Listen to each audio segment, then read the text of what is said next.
Oi, gente. Vamos para a nossa segunda aula de estruturas algébricas. Ela vai estar dividida nesses 6 tópicos, mas nesse nosso primeiro vídeo, acredito que a gente vai falar apenas sobre grupos. Bem, grupos e subgrupos, e aí a definição de um grupo. Um grupo G é um conjunto não vazio, dotado de uma operação estrela, com essas 3 propriedades. A operação precisa ser associativa, ou seja, se eu vou operar 3 elementos, eu posso deixar o primeiro esperando e operar os 2 últimos, depois operar o primeiro, ou eu posso operar os 2 primeiros e depois operar o último. Isso para todo A, B e C em G aqui. Para ser um grupo é preciso ter um elemento neutro dessa operação, ou seja, um elemento E que é operado por A num sentido ou no outro dê como resposta o próprio elemento A para todo elemento A pertencente ao grupo G.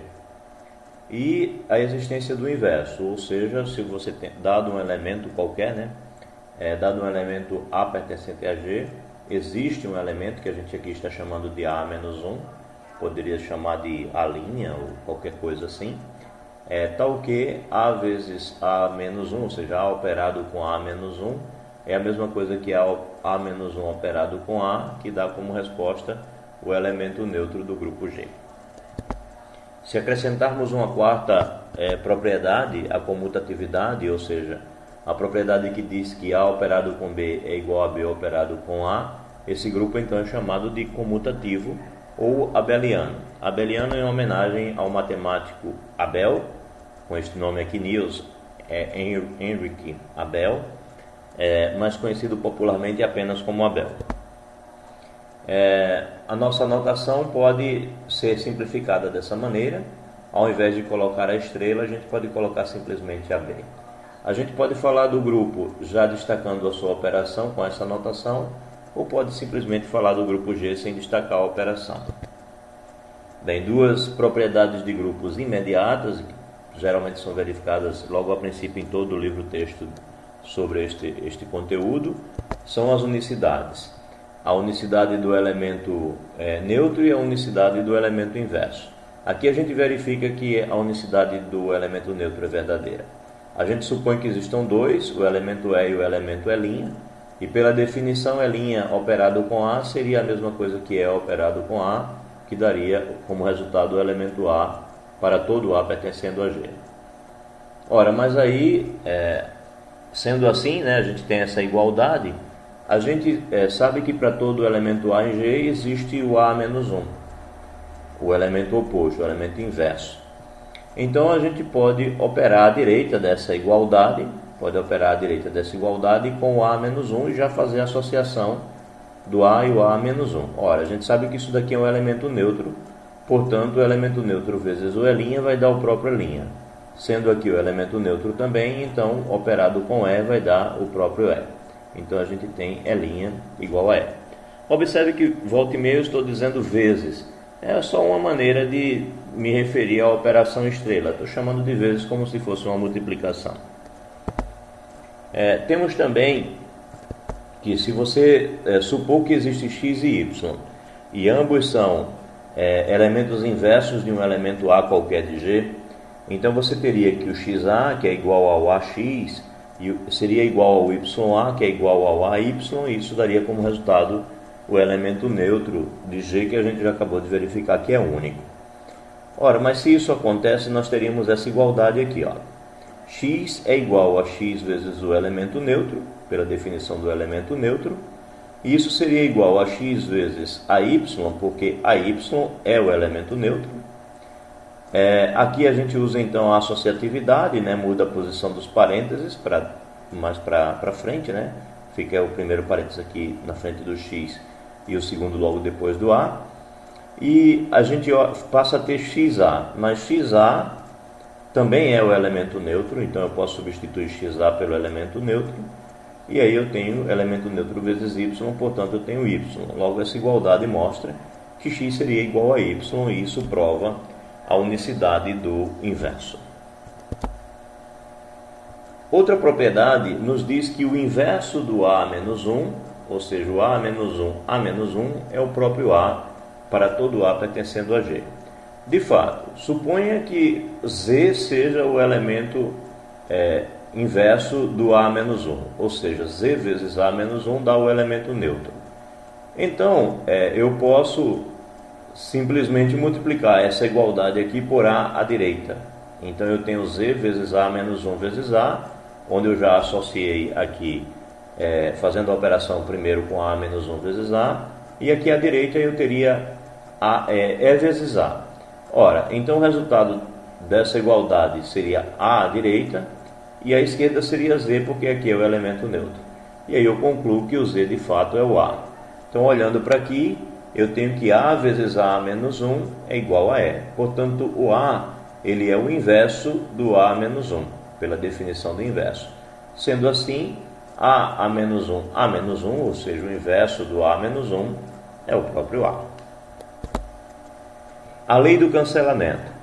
Bem, ela diz que se você tem essa igualdade ou essa, então na verdade A é igual a B. Ou seja, está dizendo que se você tem essa igualdade e você cancelar o x, você tem A igual a B. Se você tem essa igualdade e você cancelar o x, você também tem A igual a B. Ora, isso para todo A, B e x pertencente a G, claro. Bem, sendo assim, eu posso multiplicar nessa igualdade aqui, por exemplo, por x a menos 1 à direita. E aí, fazendo a associação apropriada, eu tenho que isso aqui é o elemento neutro, tenho que isso aqui é o elemento neutro, portanto, eu tenho que A igual a B. E se eu quiser observar essa igualdade, basta multiplicar por x a menos 1 à esquerda. E aí eu tenho elemento neutro aqui, fazendo a associação adequada, e eu terei também que A é igual a B. Bem, até aqui apresentamos o nosso objeto de estudo, que são os grupos, e suas primeiras propriedades. Naturalmente, vamos agora apresentar alguns exemplos, né? É sempre assim em matemática, a gente apresenta o objeto, define o objeto e depois a gente apresenta alguns exemplos concretos. Bem, são grupos abelianos. O Z com adição, né, o conjunto dos números inteiros com adição. Bem, se vocês buscarem pela memória, vocês vão perceber que a adição em Z é associativa. O elemento neutro é o zero, né? E dado um elemento qualquer, existe sempre um outro que, operado, somado com ele, vai dar como resposta o zero. Ou seja, se eu pego A pertencendo a Z, eu tenho o menos A, que somado com A vai dar o zero. Portanto, dado A pertencendo a Z, eu tenho um elemento que, operado com ele, dá o elemento neutro. No caso aí, o menos A seria o nosso A menos 1 da definição. Isso vai acontecer também em Q, em R e em C. O Z será o elemento, o zero será o elemento neutro da adição em todos esses grupos aqui, considerando a operação, claro, adição. E o menos A será o oposto para qualquer A que você pegar em qualquer um desses conjuntos aqui. Então, menos A, nesse caso, geralmente é chamado de simétrico de A e não de inverso. Ou, quando você quiser chamar de inverso, você chama de inverso aditivo. Bem, não é grupo o N com a sua adição. Por quê? Bem, pensa aí, né? Simples, mas pense aí. Bem, são grupos multiplicativos, abelianos. O conjunto dos números racionais sem o zero e com a sua multiplicação, os reais sem o zero e sua multiplicação, os complexos sem o zero e sua multiplicação. O número 1 é o inverso, é o elemento neutro desses grupos, e se A é um elemento de um grupo, de qualquer um desses grupos, o A menos 1 é o 1 sobre A. Observe que usamos essa estrelazinha aqui justamente para dizer que não tem o zero. E por que a gente tirou o zero para que isso daqui se torne grupo? Essa é uma boa pergunta a ser respondida também, assim como essa. Vocês se respondem aí depois, se houver dúvidas, vocês me perguntam ou a gente conversa sobre isso. Veja que o N sem a estrela e com a multiplicação e o Z sem a estrela e com a multiplicação não são grupos, pois seus elementos não teriam inversos pertencentes a esse grupo. O inverso seria 1 sobre A, mas o 1 sobre A não pertenceria a N. E 1 sobre A para o Z também, então esse elemento aqui não pertenceria nem ao N nem ao Z, Portanto, dado um A pertencendo a N ou pertencendo a Z, eu não garanto que o 1 sobre A, o inverso multiplicativo, seria elemento do grupo. Portanto, nesse caso, eles não são grupos e não estão nessa lista por isso. Um outro exemplo é o grupo abeliano das matrizes M por N, com entradas em K, a operação sendo a adição. Sendo adição, então a operação de adição das matrizes a gente sabe que é abeliana. K a gente está tomando qualquer um deles, Z, Q, R ou C. O elemento neutro nesse caso seria a matriz nula. A gente sabe que uma matriz nula M por N, quando somada com qualquer outra matriz M por N, dará outra matriz, não alterará. Então a matriz nula é o elemento neutro desse conjunto, desse grupo com a operação de adição. Um outro grupo é o grupo linear MNK das matrizes quadradas de ordem N, determinante diferente de zero e com entradas no conjunto K também, onde K pode ser Q, R ou C. O elemento neutro nesse caso é a matriz identidade. A gente sabe que a matriz identidade multiplicada por qualquer outra matriz de mesma ordem dará outra matriz. Esse grupo não é abeliano, a gente sabe que a multiplicação das matrizes não comuta. Bem, vale ressaltar que os grupos destacados até aqui têm infinitos elementos, mas a gente deve também estudar, e vamos estudar os exemplos de grupos finitos, começando com o menor possível. Qual seria o grupo finito com a menor quantidade de elementos possível?